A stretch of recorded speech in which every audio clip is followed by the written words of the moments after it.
Chapter ৩০৫ the detective exchange. ২০০০ pound? ব্যাকল্যান্ডের সব bounty hunter আর প্রাইভেট ডিটেকটিভদের পাগল করে দেওয়ার জন্য এই পরিমাণ অর্থই যথেষ্ট। এটা কিন্তু ভাইস অ্যাডমিরাল হারিকেন কিলাঙ্গোজের মতো নয়, যে কিনা সমুদ্রের মাঝখানে থাকত আর যার অধীনে থাকত একদল লোক। এটা এমন একটা পুরস্কার যা একটু হাত বাড়ালেই ছোঁয়া সম্ভব। এমনিতে সিকোয়েন্স ৫-এর সমান লড়াকু ক্ষমতার একজন জলদস্যুর মাথার দাম হয় ১০,০০০ পাউন্ড। সেদিক থেকে হিসেব করলে সিকোয়েন্স ৬ পর্যায়ের একজন খুনির মাথার দাম ৩,০০০ থেকে ৪,০০০ পাউন্ড হওয়াটাই যুক্তিযুক্ত ছিল। তবে কি নাইট হক্স আর ম্যান্ডেটেড পানিশার্সরা ভুল করছে? তারা কি খুনিকে স্রেফ একজন সিকোয়েন্স ৭ ভাবছে? সে আসলে সিকোয়েন্স ৫-এর কাছাকাছি পর্যায়ের কোনো দক্ষ খুনি নয় তো? সূর্য যে আচারের কথা বলেছিল সেটা হয়তো অনেক প্রাচীন, হয়তো ক্যাটাক্লিজমের পর সেটা খুব একটা দেখা যায়নি, আর সে কারণেই বড় বড় চার্চ কিংবা সেনাবাহিনীতে এই ব্যাপারে কোনো তথ্য নেই। এখানে একটা গভীর সমস্যা লুকিয়ে আছে। বলা হয় যে church of the goddess, church of the god of steam and machinery এবং অগাস্টাস রাজপরিবার এই ক্যাটাক্লিজমের পরেই শক্তিশালী হয়ে উঠেছিল। অতীতের ব্যাপারে তাদের খুব একটা ধারণা না থাকাটা অস্বাভাবিক কিছু নয়, কিন্তু চার্চ অব স্টর্মস তো সবসময় দাবি করে যে তারাই হচ্ছে সবচেয়ে প্রাচীন।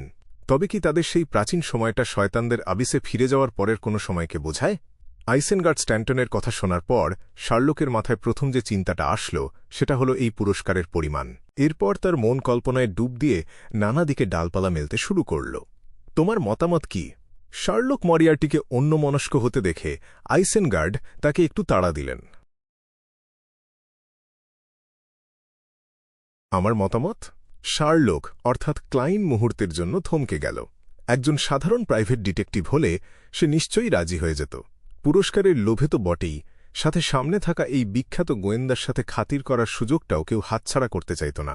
আইসেনগার্ডের সাথে বন্ধুত্ব থাকা মানে গোয়েন্দা মহলে অনেক সুবিধা পাওয়া।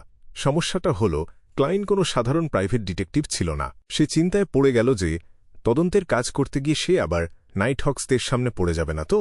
যদিও এখন আমার মুখে দাড়ি আছে, চোখে চশমা আছে আর চুলের ধরনও বদলে ফেলেছি। যেই কয়েকজন নাইট হক্স আমাকে অল্প কয়েকবার দেখেছে তারা হয়তো আমাকে চিনতে পারবে না, কিন্তু যদি ম্যাডাম ডেলি চলে আসেন তবে কি হবে? আবার আইসেনগার্ডের প্রস্তাব সরাসরি ফিরিয়ে দেওয়াটাও ঠিক হবে না, কারণ তাতে কোনো যুক্তি থাকে না। বিষয়টা খুব অদ্ভুত আর সন্দেহজনক মনে হতে পারে।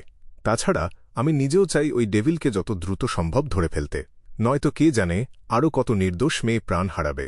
কলাইন কয়েক সেকেন্ড ইতস্তত করে একটা মুচকি হাসি দিল। আমি সম্প্রতি খুব ঝামেলার একটা কেস হাতে নিয়েছি। আমার হাতে খুব একটা বাড়তি সময় নেই বললেই চলে। আইসেনগার্ড স্ট্যান্টন কিছু বলার আগেই সে যোগ করল, আমি আলোচনায় অংশ নিতে পারি এবং তথ্যগুলো দেখে ক্লুগুলো বিশ্লেষণ করতে সাহায্য করতে পারি, কিন্তু আমার মনে হয় না আমি সরাসরি কোনো তদন্তের কাজে নামতে পারব। পরে একবার ভাগ্য পরীক্ষা বা ডিভিনেশন করে দেখতে হবে। যদি কোনো সমস্যা দেখি তবে মতামত দেওয়া থেকেও নিজেকে সরিয়ে নেব আর স্রেফ দর্শক হয়ে থাকব। কথা বলতে বলতেই ক্লাইন দ্রুত একটা পরিকল্পনা সাজিয়ে ফেলল। হাতে কালো লাঠিটা ধরে আইসেনগার্ড কিছুক্ষণ চিন্তা করলেন এবং বললেন, কোনো সমস্যা নেই। আমি ডজনেরও বেশি ডিটেকটিভকে জড়ো করেছি, আর তদন্ত করার জন্য আমার হাতে যথেষ্ট লোক আছে।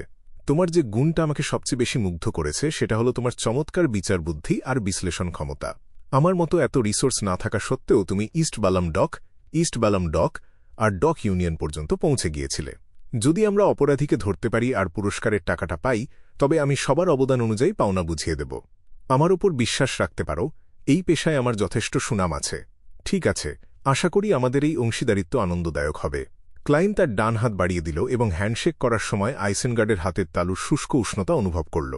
ব্যাকল্যান্ডের এই শেষের শরতে ৪০ বা ৫০ বছর বয়সী একজন ভদ্রলোকের শরীরের এমন উষ্ণতা বজায় রাখা সহজ কাজ নয়। এতে ক্লাইনের সন্দেহ আরও দৃঢ় হল যে আইসেনগার্ড সম্ভবত একজন বিয়ন্ডার। আমারও তাই মনে হয়। আইসেনগার্ড হেসে মাথা নাড়লেন। সেই মুহূর্তে ক্লাইনের মনে হল সে বোধহয় একটু অভদ্রতা করে ফেলেছে। সে হেসে বলল, দুঃখিত, আমি আপনাকে ভেতরে আসার কথা বলতে ভুলেই গিয়েছিলাম। চলুন ভেতরে গিয়ে কফি বা চা খেতে খেতে কথা বলি। আপনার প্রস্তাবের জন্য ধন্যবাদ, তবে আমি সকাল ৯টায় ডিটেকটিভদের আমার বাড়িতে আসার কথা বলেছি যাতে আমরা কেসটা নিয়ে আলোচনা করতে পারি। আমার সহকারী সেখানে তাদের জন্য অপেক্ষা করছে। আইসেনগার্ড তার পকেট থেকে যান্ত্রিক কারুকার্য খচিত চমৎকার একটি রূপালী ঘড়ি বের করলেন। সেটার ঢাকনা খুলে তিনি বললেন, আমাদের এখনই ওখানে যাওয়া দরকার তাদের সাথে দেখা করার জন্য। তোমার কি কোনো সমস্যা আছে? একদমই না। আমাকে শুধু একবার বাথরুমে যেতে দিন আর জামাটা বদলে নিতে দিন। এই মুহূর্তে ক্লাইনের মনে হল সে আবার সেই পুরানো নাইট হক হয়ে গেছে। আবার সেই অশুভকে দমন করা, শৃঙ্খলা বজায় রাখা আর সাধারণ মানুষকে রক্ষা করার অনুভূতি তার মাঝে ফিরে আসল।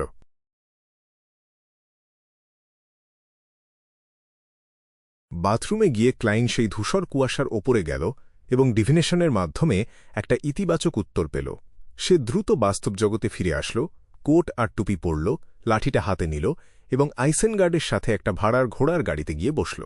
আইসেনগার্ড তার দিকে তাকিয়ে কিছুটা চিন্তিত মনে জিজ্ঞেস করলেন, আমার খুব জানতে ইচ্ছে করছে যে লিডিয়ার সাইবার মৃত্যু যে ডক ইউনিয়নের সাথে জড়িত সেটা তুমি কিভাবে খুঁজে বের করলে? আমি তো ওটা খুঁজে পাইনি, সবটাই একটা ভুল বোঝাবুঝি। ক্লাইন মনে মনে একটা মিথ্যে বানানোর চেষ্টা করল। মুখে হাসি ধরে রেখে সে কিছুটা অস্পষ্টভাবে উত্তর দিল, তদন্তের মূল বিষয়টাই ছিল এটা বোঝা যে লিডিয়ার মৃত্যুটা আসলে কোনো নকলকারীর কাজ। এই ব্যাপারটা সাংবাদিক মাইক জোসেফকে ধন্যবাদ দিতে হয়। এটা নিশ্চিত হওয়ার পর গোল্ডেন রোজ থেকে লিডিয়ার যাতায়াতের রাস্তার সূত্রগুলো আর অন্যান্য তথ্যের ভিত্তিতে আমার একটা ধারণা হয়েছিল। তাই আমি একজন সাংবাদিকের ছদ্মবেশ নিয়ে তদন্তে নেমেছিলাম। আইসেনগার্ড আলতো করে মাথা নাড়লেন এবং এই বিষয়ে আর সময় নষ্ট না করে খুনের ঘটনাগুলো নিয়ে সংবাদপত্রের চেয়েও বিস্তারিত বর্ণনা দিতে শুরু করলেন। বিশেষ করে সবশেষ কেসটা নিয়ে তিনি কথা বললেন। আলোচনা করতে করতে সময় যেন চোখের পলকে কেটে গেল।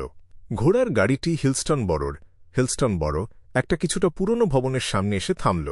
বাড়িটার আলো বাতাস খুব একটা ভালো ছিল না। আজ ব্যাকলন্ডে খুব একটা কুয়াশা না থাকলেও বাড়িটার ভেতরটা বেশ অন্ধকার আর গুমোট মনে হচ্ছিল। আইসেনগার্ড স্ট্যান্টন ক্লাইনকে একটা বড় ড্রয়িং রুম পার করে একটা অ্যাক্টিভিটি রুমের ভেতর নিয়ে গেলেন, যেখানে ফায়ারপ্লেসে আগুন জ্বলছিল। ক্লাইন চারদিকে তাকিয়ে দেখল সেখানে প্রায় ১৬ জন ডিটেকটিভ বসে আছেন। অ্যাক্টিভিটি রুমের প্রতিটি সিটই লোকজনে পূর্ণ ছিল। শার্লক! হঠাৎ একটা পরিচিত কণ্ঠ বিস্ময় নিয়ে ডেকে উঠল। ক্লাইন অবাক হয়ে তাকিয়ে দেখল যে ডিটেকটিভ স্টুয়ার্ট সেখানে বসে আছে, যার কাছ থেকে সে গতকালই বিদায় নিয়েছিল।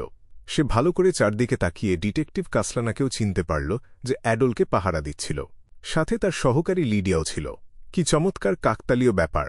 ক্লাইনের ঠোঁটের কোণে হাসি ফুটে উঠল এবং সে স্টুয়ার্টের দিকে এগিয়ে গেল।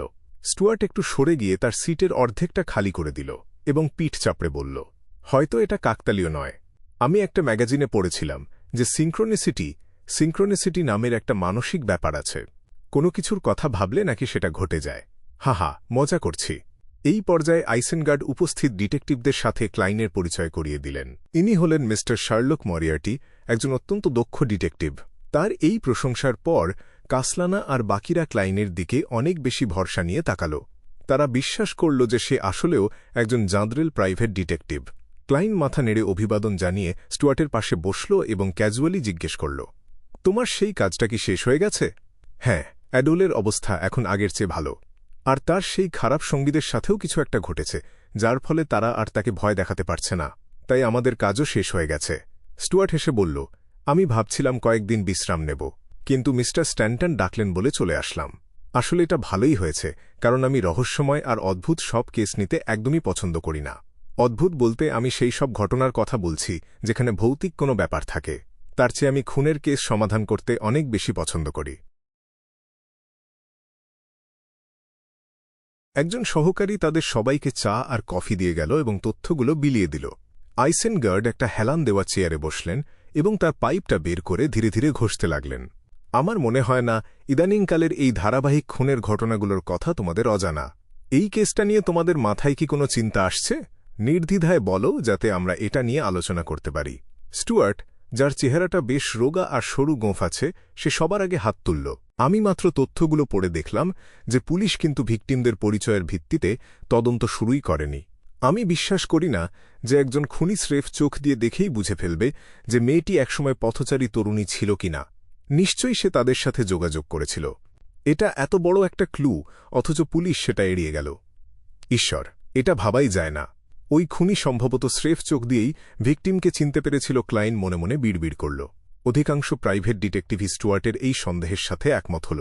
শুধুমাত্র কাসলানা, আইসেনগার্ড আর আরও কয়েকজন চুপ করে রইলেন। এটা একটা খুব গুরুত্বপূর্ণ দিক। স্টুয়ার্ট, তুমি কয়েকজন বন্ধুকে নিয়ে এই লাইনে তদন্ত চালিয়ে যাও।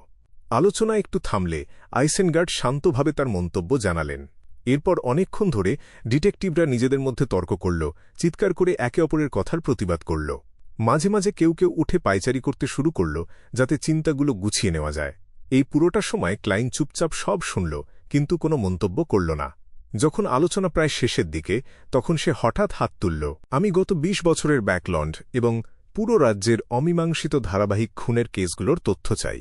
ঘরটা কয়েক সেকেন্ডের জন্য একদম নিস্তব্ধ হয়ে গেল। বেশিরভাগ প্রাইভেট ডিটেকটিভই ক্লাইনের এই কথার পেছনের উদ্দেশ্য বা চিন্তা বুঝতে পারল না। আইসেনগার্ড তার পাইপটা নাকের কাছে ধরলেন, সেটার গন্ধ নিলেন এবং চিন্তিত গলায় বললেন, তোমার কি মনে হয় যে এটাই এই খুনির প্রথম খুনের সিরিজ নয়? তোমার কি মনে হয় সে আগেও এই ধরনের অপরাধ করেছে, যদিও হয়তো খুনের ধরনটা আলাদা ছিল? এটা স্রেফ সন্দেহ নয়, বরং এক ধরনের নিশ্চিত হওয়া। ক্লাইন মনে মনে জবাব দিল। সূর্যের দেওয়া তথ্যের ভিত্তিতেই সে এই সিদ্ধান্তে পৌঁছেছে। যেহেতু খুনি সিকোয়েন্স 6 থেকে সিকোয়েন্স 5-এ যাওয়ার জন্য কঠোর পরিশ্রম করছে, তবে সে যখন সিকোয়েন্স 7-এ ছিল তখন সে কি করেছিল? যদি সে ওই ধরনের অপরাধ না করত, তবে তার পজিশন বা ক্ষমতা হজম করা তার জন্য কঠিন হয়ে যেত। যথেষ্ট সময় পার হলেও সিকোয়েন্স 7 থেকে সিকোয়েন্স 6 যাওয়ার সময় তার নিয়ন্ত্রণ হারানোর একটা বড় ঝুঁকি থাকত। তাছাড়া অ্যাবিস পথের বিয়ন্ডারদের নিয়ন্ত্রণ হারানোর ঝুঁকি অনেক বেশি থাকে। তাই ক্লাইন নিশ্চিত ছিল যে খুনি অ্যাক্টিং মেথড জানুক বা না জানুক, সিকোয়েন্স 7-এ থাকার সময় সে নিশ্চিতভাবেই ধারাবাহিক খুন করেছে। যদি সিকোয়েন্স 7-এর পজিশন হজম করতে কয়েক বছর সময়ও লাগে, তবুও সিকোয়েন্স 6 সহ 20 বছর সময়টা খুব একটা অযৌক্তিক নয়। কারণ একজন মানুষ যদি খুব বেশি বৃদ্ধ হয়ে যায়, তবে পজিশন হজম হওয়া বা না হওয়ার চেয়েও পরবর্তী ধাপে যাওয়াটা অনেক বেশি বিপজ্জনক হয়ে পড়ে। আর এই আচারের কাজ যত এগোতে থাকে, মানুষটা তত বেশি পাগল হতে শুরু করে এবং পেছনে অনেক ক্লু রেখে যায়। বর্তমানে খুনি খুব শান্ত, আর তার ডিভিনেশন বা ট্র্যাকিং করার ক্ষমতাকে বিভ্রান্ত করার ক্ষমতা আছে। বর্তমানে হয়তো তার কোনো খুঁত নেই, কিন্তু শুরুর দিকে যখন সে অনভিজ্ঞ ছিল, তখন হয়তো সে এমন ছিল না। যখন সে প্রথম খুনের কাজ শুরু করেছিল, তখন সে নিশ্চিতভাবেই এতটা সাবধানী ছিল না। সেটাই হতে পারে বর্তমানের সবচেয়ে বড় সূত্র। ক্লাইনের মাথায় অনেক চিন্তা খেলে গেল, কিন্তু সে স্রেফ মাথা নেড়ে উত্তর দিল, ওই অপরাধীর খুনের ধরন দেখে তাকে কোনো নতুন মনে হচ্ছে না। আমার বিশ্বাস করার যথেষ্ট কারণ আছে যে সে আগেও এমন কাজ করেছে। বর্তমান আর অতীতের তথ্যের মেলবন্ধন ঘটাতে পারলে আমরা হয়তো সমস্যার মূলে পৌঁছাতে পারব। ক্লাইনের উত্তর শোনার পর ডিটেকটিভরা নিজেদের মধ্যে ফিসফিস করে কথা বলতে শুরু করল। আইসেনগার্ড কিছুক্ষণ চুপ থেকে মন থেকে প্রশংসা করলেন। চমৎকার একটা আইডিয়া।